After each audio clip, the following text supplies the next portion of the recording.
자유를 외치면서 맘대로 행동하다가 결국 망해봐야 정신을 차릴 것인가? 한국이 세계적으로 최고를 향해 달려나가자 기존의 선진국들이라고 자부하던 국가들의 언론에서 핑곗거리를 만들어 이를 폄하하는 상황에 이릅니다. 한국의 뛰어난 방역과 추적 등의 대처를 한국의 과거 역사를 근거로 가져와서 본인들만의 생각을 보여주면서 인정하기 싫어하는 모습을 보여주고 있는 것이었습니다. 이는 먼저 네덜란드의 한 언론이 대표적입니다. 한국의 뛰어난 대처에 대해 군사 독재를 경험한 순종적인 성향 때문이라는 황당한 주장을 펼쳤습니다. 한국의 군부 독재 시절은 말 그대로 한국인들에게도 잘 꺼내지 않는 불편한 기억이며 당시 오히려 순종적이 아닌 그것을 극복하기 위해 노력하실 분들도 많았습니다. 네덜란드의 언론은 한국의 역사에 대해 제대로 알아보지도 않고 그럴 것이다 라는 생각으로 군사 독재 아래 있었던 한국의 과거를 가져다 붙여서 황당한 분석을 만든 것입니다. 만약 한국 언론이 네덜란드는 왜 이리 대처를 못하는가? 독일은 유럽에서 대처를 잘하는데 2차 세계대전 당시 독일의 지배를 받아서 그들처럼 할 줄 알았는데 못한 게 아이러니하다 라고 하는 것과 과연 무엇이 다른지 궁금합니다.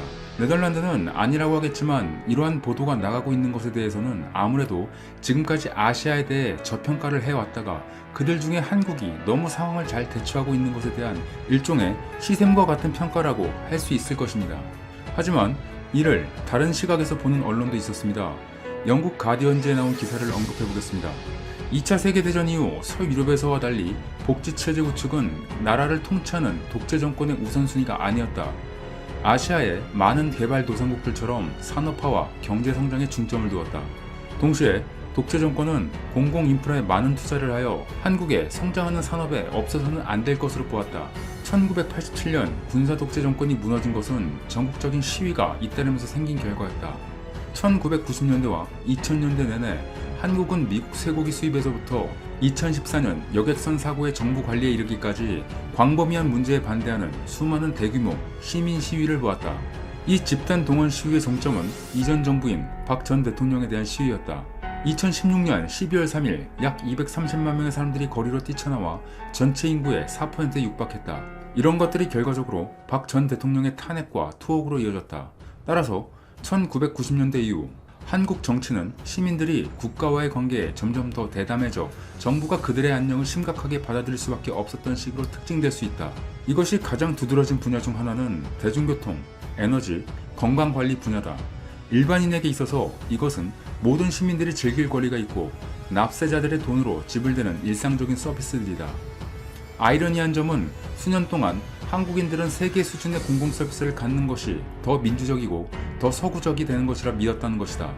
하지만 유럽을 혼란에 빠뜨린 이번 사태의 위기는 이 이상화된 유럽의 이미지를 산산조각냈다. 그리고 한국인들은 그들이 수년 동안 쌓아온 것으로 추정되는 한국 모델을 스스로 증명했다. 그리고 그것이 곧 사라질 것 같지는 않다. 영국의 가디언지는 한국인들이 과거 군사독재의 영향에 있던 것은 맞지만 그 당시 존재하던 장점은 유지한 채 오히려 민주화를 스스로 쟁취했고 이는 한국인들이 진정한 민주주의와 질 높은 공공서비스 그리고 뛰어난 의료체계를 잘 조화시켜서 결국 유럽을 넘어서는 모델을 만들어냈다고 말하고 있었습니다. 그리고 이런 것이 바탕이 되어 현재의 사태를 잘 극복하는 원동력이 되었다고 분석했죠. 같은 유럽인들이지만 군사독재에 순종적이라고 언급한 네덜란드의 무지함과 비교되는 올바른 해석이었습니다. 만약 네덜란드 언론이 한국인들을 직접 경험해왔다면 저런 기사는 쓰지도 못했을 겁니다. 이런 상황에서 네덜란드의 언론의 행동에 비판하는 사람들도 나타납니다.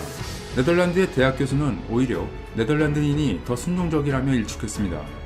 20일 네덜란드 매체 프론탈 나크트에 따르면 네덜란드 라이덴 대학의 렘코 프레커 한국학 교수는 최근 네덜란드 미디어에 화가 난다며 미디어에 나타난 한국 묘사뿐만 아니라 미디어에 등장하는 사람들까지도 한국에 대해 비난받을만 하거나 비과학적 견해를 낸다고 비판했습니다.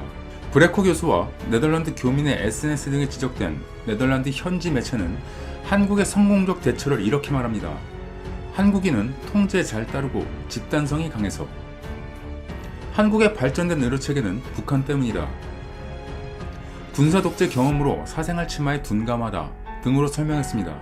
한국인들도 설득 못하는 다소 황당한 주장을 하고 있어서 문제가 되었습니다. 교민들 또한 SNS 댓글에서 포크르 크란트, 트라우 등 주요 신문에서도 한국을 단편화시켜 비판적으로 쓴 기사가 많다. 네덜란드의 저널리즘들이 참 실망스럽다고 전했습니다. 물론 이 같은 황당한 시각이 네덜란드 언론의 전부는 아닙니다. 브레코 교수는 프론탈 나크트와 인터뷰에서 한국은 첫 질병 발생 이후 지금까지 232명의 사망자가 발생했는데 이는 네덜란드 일일 사망자 수라고 지적했습니다. 실제로 이달 7일부터 네덜란드에서는 하루에 234명의 사망자가 나왔습니다. 브레코 교수는 또 한국인이 통제에 잘 따른다는 시각에 대해서도 일축했습니다. 그는 몇 년 전 수백만 명의 한국인들이 정부의 항의에 시위를 벌였고 전 대통령은 아직도 감옥에 있다며 오히려 최근 위기 상태에서 네덜란드 사람들은 한국인들보다 훨씬 더 순종적이다고 평가했습니다. 바이러스 학자 마리언 콘만스 역시 최근까지도 한강공원에는 사람들이 가득 모였다. 서울시장은 사람들의 출입을 막기 위해 클럽과 바를 폐쇄해야 했다며 한국인이 순종적이어서가 아니라 정부, 지자체의 강력한 방역 대책 때문이라고 설명했습니다. 현재 언론의 한국 폄하 보도는 사생활 보호 등을 이유로 초기 방역에 실패한 네덜란드의 상황을 옹호하려는 것으로 풀이됩니다. 그런데 이것은 네덜란드만의 현상은 아닙니다. 얼마 전에는 프랑스 경제지 레제코가 한국은 개인의 자유를 버린 국가라는 외부 기고를 싣기도 했습니다. 한 수 아래로 봤던 아시아 국가가 방역에서 확연한 우위에 있다는 것을 시기하는 것처럼 비춰집니다. 실제 유럽연합에서는 지난 2월 초 중국에서 이상한 상황이 전개되기 시작하자 긴급 회의를 가지면서 유럽은 국가별로 철저히 준비가 되어 있다며 아시아에서의 심각한 모습은 유럽에서 결코 발생하지 않을 것으로 그들만의 결론을 낸 바 있습니다. 하지만 정작 뚜껑이 열리자 유럽은 스스로 제대로 케어하지 못할 정도로 숫자가 증가하고 있으며 그 증가세는 당당하게 말하던 그들의 모습과는 정반대의 모습을 보여주게 됩니다. 그중 네덜란드는 더욱 심각한 상황으로 자기도 모르는 사이에 전염되고 자연스럽게 면역이 생길 것이라고 믿는 집단체제 방식을 대처의 방법으로 사용 중이라고 합니다. 이 방법이 얼마나 황당한 방법이냐면 병에 걸린 줄도 모르고 자연스럽게 걸린 사람들과 함께 생활하면서 본인 또한 자연스럽게 면역이 생긴다는 방식입니다. 이런 것을 대책이라고 주장하고 있는 것이 현재의 네덜란드입니다. 사실 이것도 국가가 직접적으로 대처하기 어렵고 감당하기 힘들기 때문에 차선책으로 나온 것일 뿐이죠. 하지만 질병 사태가 장기화되면서 사태 초기 유럽의 질투어린 시각도 변하고 있습니다. 독일의 시사주간지 슈피겔은 한국의 확진자 동선 공개에 대해 사생활 침해로 볼 수도 있지만 결국 이러한 조치는 국민들에게 또 다른 자유를 확보해줬다면서 한국 국민들은 통행 제한 없이 생활하고 있다고 평가했습니다. 또한 최근 슈피겔 커버 스토리에서 한국은 모범생이며 미국은 문제 학생이라 지적하면서 한국은 질풍과 같은 속도로 검진 체계를 구축해 하루에 1만 건을 진단했다고 전하면서 미국은 트럼프 대통령이 우리는 상황을 완전히 통제했다고 발언했는데 그렇지 못한 상황을 가리키며 한국과 비교해서 비판하고 있었습니다.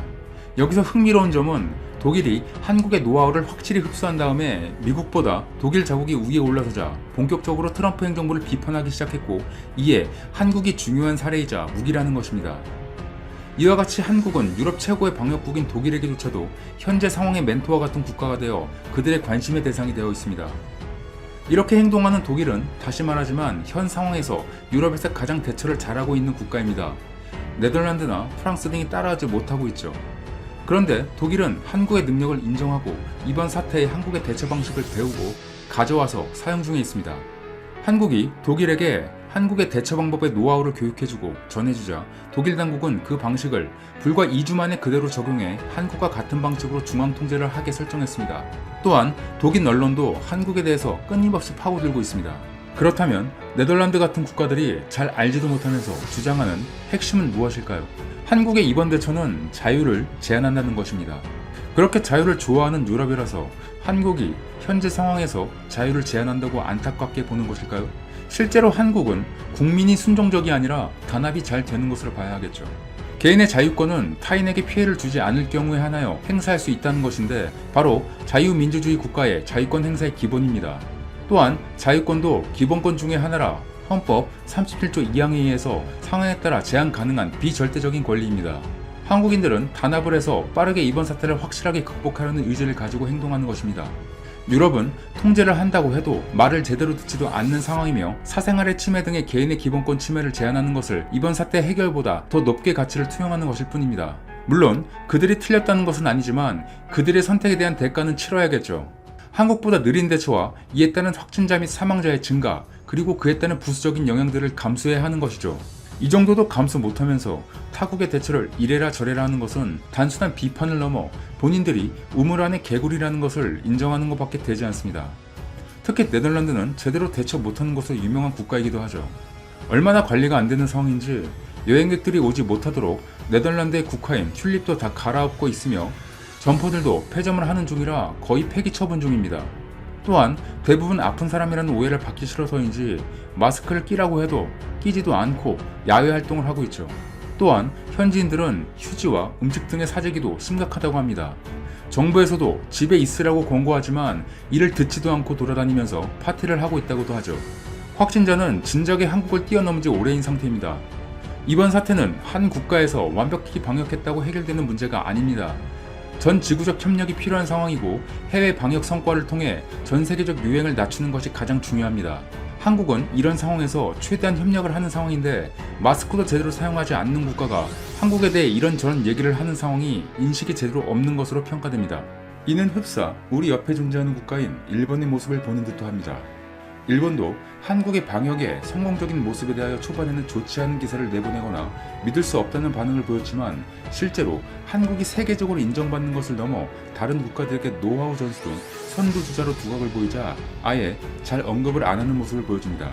그러면서 한국의 실수가 조금이라도 보이면 바로 언론의 반응을 보여주죠. 일본인들 자체가 한국보다는 발전했다고 생각하는데 한국의 성공적인 모습이 곧바로 일본 자신들의 무능함을 돋보이게 한다는 이유가 큰 것입니다. 일본은 제대로 대처를 못하고 있기 때문이죠.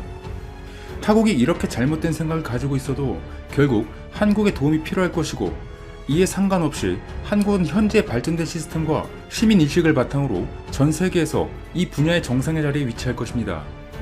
그리고 이번 기회를 잘 넘겨 한국이 그들의 머리에 어메이징하다는 각인을 남기길 기대합니다.